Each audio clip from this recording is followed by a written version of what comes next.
Fala, galerinha guerreira! Vamos que vamos com mais uma aula aí das escolas literárias. Hoje nós vamos falar sobre o pós-modernismo. Na verdade, essa é a segunda aula sobre o pós-modernismo. Na aula anterior, pós-modernismo aula 1, nós falamos sobre a poesia. E hoje vamos falar sobre a prosa do período, que a gente chama de pós-modernismo. Deixa eu mostrar aqui para vocês uma tabela. Eu já mostrei essa tabela na primeira aula, então só para relembrar rapidamente. Quando nós temos a divisão das escolas literárias aí, ou estilo de época, da literatura de língua portuguesa, que pega de Portugal, do Brasil, também dos países africanos, nós temos as escolas divididas em três períodos, basicamente. Período medieval, trovadorismo e humanismo.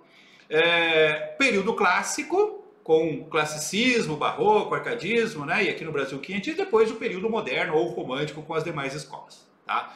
Período medieval só tem escolas em Portugal, não aconteceram no Brasil. A literatura brasileira começa oficialmente a partir do barroco. Antes nós temos a literatura dos viajantes, dos jesuítas, que tinham um objetivo mais didático, mais informativo e tal, que a gente chama de quinhentismo. Nós não tivemos classicismo aqui no Brasil. Apesar de ser no século XVI, já nos anos 500 aí, o Brasil não tinha ainda condições de produzir uma arte tão complexa quanto é a arte do Renascimento, do classicismo. Não havia uma sociedade que permitisse essa produção. Então, a literatura brasileira mesmo, ela começa a partir do barroco. E aí depois vem seguindo a mesma sequência das escolas de Portugal. Tem o barroco, tem o arcadismo, tem o neoclassicismo. Aí nós chegamos no chamado período moderno, ou período romântico, com o romantismo. E vem até o terceiro tempo modernista, tá? Na verdade, gente, eu estou colocando esse quadro aqui porque é aquilo que está formalizado, que você encontra nos manuais de literatura, nos livros didáticos e tal. A partir do terceiro tempo modernista, que termina mais ou menos no início dos anos 60, não tem uma escola definida. Normalmente se fala em literatura contemporânea. Tá? O que vem depois do terceiro tempo modernista é chamado de contemporânea. Só que aí tem um probleminha, gente? Você fala contemporânea, tem aquele sentido de aquilo que é atual, ou seja, que está sendo produzido agora. E se nós pensarmos bem, os autores da década de 60, 70, 80, a maioria deles já morreu, já não está mais produzindo. Ou já está muito velho, doente, não está produzindo mais.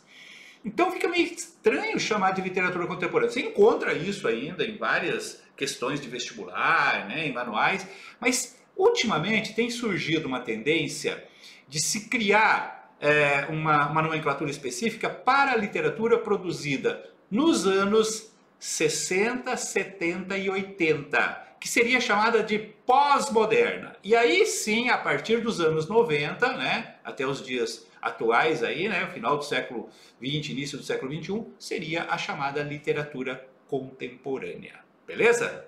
Então é isso que nós vamos completar hoje, porque nós iniciamos falar do pós-modernismo na semana passada e vamos completar hoje. Eu vou retomar esse contexto social, que se você não assistiu a outra aula, você precisa disso. A gente sempre entende a produção de um período a partir das relações com o contexto sociocultural da época. Nós temos nesse período aí dos anos 60, 70 e 80 um fortalecimento muito forte do capitalismo, consequentemente do chamado imperialismo americano, no modo de vida americano, aquela coisa do comércio, do consumismo, que vem até os dias de hoje. Paralelo a isso, nós temos o enfraquecimento da visão socialista, da União Soviética, que acaba inclusive se desfazendo ali no início dos anos 80.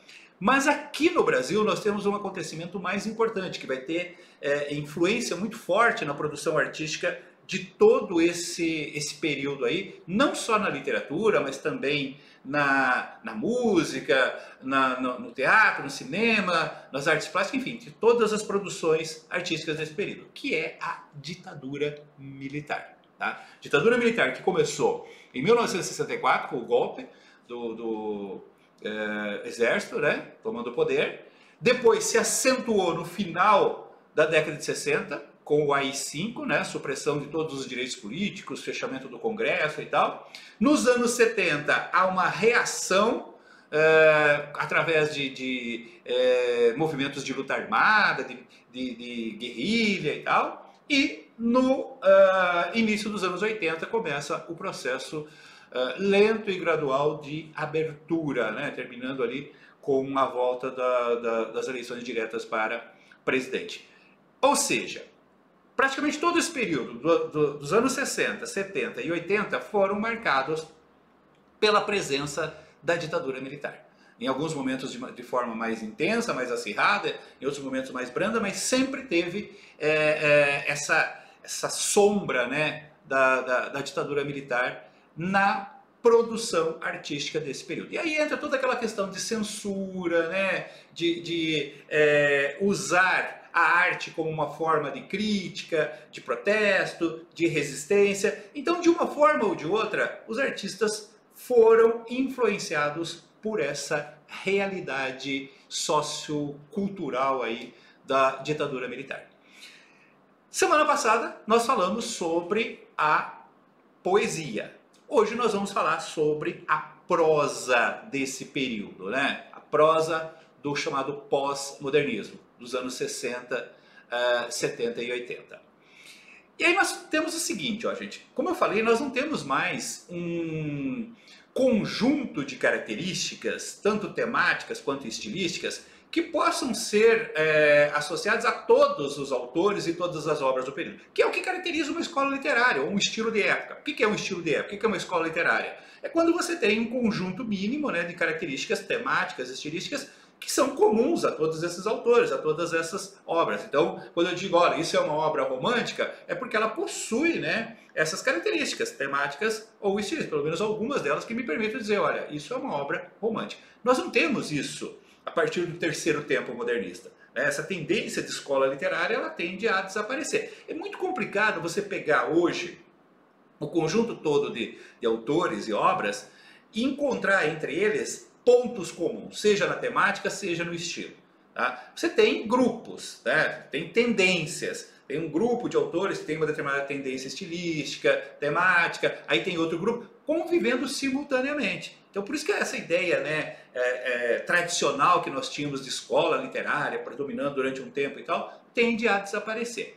E é por isso que eu optei por trabalhar com vocês a prosa, né, a produção em prosa, seja em narrativas curtas, em narrativas longas, desse período, através das principais tendências, né, desse período.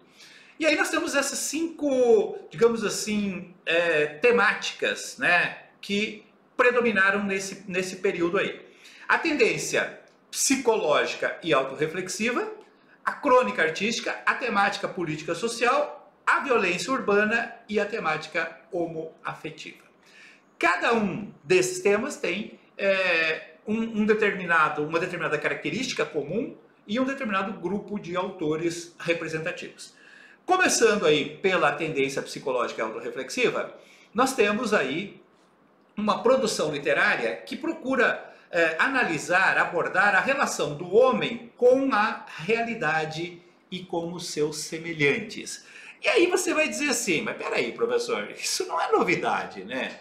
Essa coisa de fazer literatura voltada para o psicológico, às vezes de uma maneira autorreflexiva, com um narrador participando e tal, isso a Clarice Lispector já fazia, né? Não é novidade. Exatamente, eu não falei que era novidade, eu falei que era uma tendência desse período. Tá? E muito antes da própria Clarice você já tinha isso, né? O Machado já fazia isso e tal. Ou seja, não é uma novidade, eu não estou apresentando isso como uma novidade, estou dizendo que há um grupo de autores desse período que produziram esse tipo de coisa. E aí você tem que pensar o seguinte, ó, a literatura psicológica que era produzida no realismo, que era produzida no modernismo, ela estava atrelada ao contexto daquela época, né? Então, embora a temática seja a mesma, o contexto muda. O que nós temos agora é uma temática de tendência psicológica para essa situação característica que eu acabei de definir para vocês. Né? Para essa realidade consumista, para essa realidade do crescimento do capitalismo, da ideia do consumismo e tal, da propaganda americana, para essa situação específica da ditadura, da supressão dos direitos políticos, das perseguições políticas, das atrocidades, né, dessas perseguições políticas. É nesse contexto que você vai ter uma produção voltada, né, para a investigação psicológica do homem que está vivendo essa situação. Tá? Principais autores desse período aí: Lígia Fagundes Telles, Raduan Nassar, Nélida Pinon e Marina Colasanti. Observem que quando eu coloco a data do nascimento, é porque eles ainda estão vivos. Tá? Todos esses 4 continuam vivos. Ah, mas se eles estão vivos, eles não são contemporâneos? Aí é que está, gente. Você vai encontrar, né, em enunciado de questões e tal, a expressão literatura contemporânea para esses autores também. Tá? Só que aí nós temos um detalhe. Ó. Por que eles são considerados autores típicos da prosa dos anos 60, 70 e 80? Pelo mesmo motivo, que eu sempre explico aqui, que o Machado de Assis é considerado um autor realista, mesmo que quase metade da obra dele é romântica. Ele tenha começado dentro do romantismo. Um autor é conhecido, digamos assim, enquadrado numa determinada estética por aquilo que ele tem de melhor, por aquilo que ele tem de mais representativo. Tá? O melhor da produção machadiana é a parte realista, por isso ele é considerado um autor realista. Em relação a esses autores, embora eles ainda estejam vivos e produzindo, o melhor da produção deles, aquilo que os consagrou, né, aquilo que costuma ser estudado, valorizado, é a produção feita nos anos 60, 70, 80, né, até início dos anos 90 aí. Por isso, eles acabam se encaixando nesse período que a gente está chamando aí de pós-moderno, certo? Outra tendência desse período é a crônica artística. Inclusive sobre a crônica artística, eu já tinha até falado para vocês lá no terceiro tempo, quando eu falei das aulas lá do terceiro tempo modernista, porque a crônica artística ela começa mesmo ali ainda no final dos anos 50, início dos anos 60, e pode ser muitas vezes encaixada também como uma manifestação do terceiro tempo. Mas ela se consolida mesmo nos anos 60, 70, 80, e aí vem até os dias de hoje. O texto da literatura brasileira mais lido e apreciado pelos brasileiros é, sem dúvida nenhuma, a crônica artística. E o que é a crônica artística? A crônica artística é a crônica. A crônica sempre existiu, é aquele conceito básico, é um texto curto, feito a partir de um fato do cotidiano, de um acontecimento do cotidiano do momento, da observação de um fato do momento. Por isso ela é vinculada em veículos de circulação rápida. Antigamente, né, no jornal, na revista, hoje muito na internet e tal, porque é um texto para ser consumido naquele momento em que o fato está presente. A crônica ela é meio perecível, né? Quando ela está distante do evento, ela perde um pouco da sua intensidade, da sua força ali. Beleza, tá. Mas por que crônica artística? Basicamente é o seguinte, ó. A crônica sempre existiu. Vem lá da época do Machado, do José de Alencar, eles eram cronistas, escreviam crônicas também. Também com essa coisa de observar o cotidiano e escrever a partir disso. Só que a crônica tradicional, ela tinha um aspecto mais jornalístico. Sabe aquela coisa? Tinha mais aquela função mais de informar. Claro, a partir da opinião pessoal do autor e tal, mas mantinha um pouco aquela ideia ainda da informação como primordial. A partir dos anos 60, e principalmente com esses autores aqui, ó, Rubem Braga, Fernando Sabino, Nelson Rodrigues, Drummond, apesar de ser conhecido quase que exclusivamente como poeta, né, o grande poeta que ele também é um excelente cronista. Então, a partir desses autores, a crônica passou a ter um aspecto mais artístico. Como assim artístico? No sentido de ser um texto que visa muito mais do que a informação, o prazer artístico da leitura. Tá? A arte, o objetivo principal é o envolvimento prazeroso, né? Provocar emoções, despertar emoções. Seja o riso, seja a dor, a compaixão, mas é um texto trabalhado para mexer com essas emoções. Isso é arte. E a crônica, a partir principalmente dos anos 60, ela passou a ter esse aspecto mais artístico. Ou seja, ela ficou mais livre. Ela tem mais aquela coisa ficcional, ela não está tão presa à ideia do fato, da notícia. Ela tem maior liberdade para ser arte, para ser criação livre e para trabalhar com as emoções dos leitores aí. E por isso mesmo acabou se tornando o texto mais lido e mais apreciado pelos brasileiros. Hoje nós temos o Luiz Fernando Veríssimo, que é o nosso grande cronista contemporâneo aí. Tá? É uma leitura que já é instigante, porque ela está envolvida com um fato que está na moda, digamos assim. Né? Tá na mídia, está na discussão, né? da mídia social. E aí ela ainda tem essa coisa de ser uma leitura prazerosa, geralmente puxando para o lado do humor, provocando riso, ou então a comoção e tal. Então ela acaba sendo um texto bastante agradável. Texto curto, texto rápido, linguagem simples também, e por isso um texto muito apreciado aí. Todos esses autores aqui, que não tem data, é porque já são falecidos, tá, gente? Depois nós temos a temática política e social. E aí nós temos talvez o principal assunto desse período, que já era um dos principais assuntos da poesia e volta a ser também um assunto muito presente na produção literária, né, de prosa desse período aí, tá? Como eu falei, você tinha, né, uma realidade política social conturbada por causa da ditadura. E isso acabava aparecendo nas produções literárias daquela época. Nós temos aqui, eu vou destacar dois autores, né? Porque, na verdade, nós podemos falar que o Nelson Rodrigues também tinha temática política, social, o Drummond, Fernando Sabino, a Lígia, todos eles têm. Tá? Mas tem aqueles que estão mais, digamos assim, focados nessa questão política social, principalmente na denúncia de injustiças e perseguições políticas. E aí nós temos dois autores ainda vivos, né? O Fernando Moraes, que é um jornalista, e o Fernando Gabeira, tá? Que também jornalista, político, deputado e tal, está constantemente aí participando de debates na Globo News e tal, é uma figura bastante conhecida. O Fernando Moraes, ele se especializou em fazer narrativas a partir de reportagens. É o chamado romance-reportagem. Tá? Então ele faz uma reportagem sobre uma pessoa, um fato, um acontecimento e tal, e em cima disso ele entra com a ficção. Talvez a sua obra mais conhecida seja Olga, que se transformou no filme lá do Jean Monjardim, né? Ganhou muitos prêmios e tal.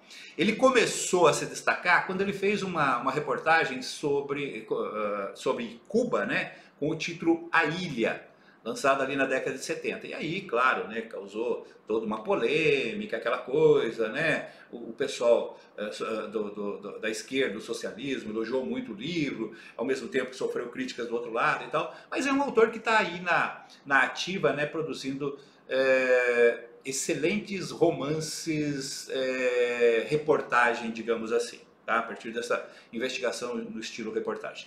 E o Fernando Gabeira se consagrou com um livro chamado O Que é Isso, Companheiro?, onde ele narra a história do sequestro do embaixador americano, ocorrido aí no início da década de 70. Ele, na época, ele era um jovem estudante, fazia parte ali de um grupo, né, de rebeldes que partiram, né, para uma reação armada mesmo, assaltos a bancos e tal. E eles conseguiram, isso só no Brasil, né, eles conseguiram sequestrar o embaixador americano, que você sabe, né, que os americanos são fanáticos por questão de segurança e tal. Eles conseguiram sequestrar o embaixador americano. Com isso eles conseguiram libertar vários presos políticos, né, exigiram a libertação, e eles mesmos, né, conseguiram a passagem para o exílio aí, né? Depois eles voltaram após a ditadura, mas esse fato em si, né, foi muito polêmico na época, foi muito divulgado, né? Provocou muitas reações de todos os lados ali. E o Fernando Gabeira resolveu então escrever um livro chamado O Que É Isso, Companheiro, em que ele narra a participação dele nesse sequestro aí. Tá? Um outro tema muito presente nesse período é a violência urbana. Só que aqui eu quero fazer um parênteses também. Porque assim, quando você fala em violência urbana hoje, o que você pensa? Ah, bala perdida, narcotráfico, polícia invadindo, confronto com os bandidos, morte de inocentes, aquela coisa toda. Tá? Nos anos 60, 70 e 80, você tem dois autores aqui, deixa eu mostrar aqui para vocês, que vão se destacar na produção disso, o Rubem Fonseca, morto recentemente, e o Dalto Trevisan, que ainda está vivo, né? Autor misterioso lá de Curitiba, que vão falar sobre essa violência urbana, mas não nesse aspecto que nós conhecemos hoje. Sabe, essa coisa de assalto, de assassinato, feminicídio e tal, que está sempre recheado aí os nossos telejornais. A ideia aqui é uma violência associada mais com a vida urbana moderna. A vida estressante, exigente, né, da vida urbana moderna. Claro que aí acaba descabando também para a violência física em vários fatos. Só para você ter uma ideia, para exemplificar isso, para você entender do que eu estou falando, tem um conto do Rubem Fonseca, naquele Feliz Ano Novo, em que ele fala sobre um empresário, dono de um império financeiro, né, um homem muito rico e tal, que chega em casa no final da tarde, muito tenso, muito estressado, né, porque passou o dia inteiro, né, tentando manter as suas empresas, aquela coisa toda. Aí ele chega tenso, numa mansão, cheio de carros na garagem e tal. A esposa o está esperando com um copo de uísque, né, e observa que ele está tenso, que não sei o quê, para tomar uísque, para se acalmar. Ele toma aquele copo de uísque e aí ele chega para a esposa e diz o seguinte: olha, eu vou dar uma volta, né, uma voltinha rápida, e aí volto para o jantar. E aí ele pega um carro e sai andando pela cidade. Procura ruas mais da periferia, mal iluminadas, e quando ele vê uma pessoa distraída, ele acelera e atropela e mata essa pessoa, propositalmente. O carro dele já é preparado para isso, é um carro reforçado na lataria para não ficar marcas ali. Aí ele volta para casa, estaciona o carro, sobe, a esposa olha para ele e já percebe que ele está mais calmo, mais tranquilo, né? Ela ainda diz: deu sua voltinha, agora está mais calmo, vamos jantar, vamos dormir. E aí ele vai jantar e termina o conto. Observem, gente, que passa a ideia de que isso é rotineiro. Ou seja, é um homem estressado por essa vida moderna, por essa disputa capitalista e tal, que atropela pessoas para se acalmar, né? Para fugir um pouco desse estresse. É esse tipo de violência que nós estamos falando. Claro, descamba para a violência física também, o atropelamento, aquela coisa toda, mas é mais em cima dessa pressão da vida moderna urbana, que é bastante estressante aí, tá? E finalmente nós temos a temática homoafetiva. Hoje, esse tema, né, do amor homossexual está muito tranquilo, né?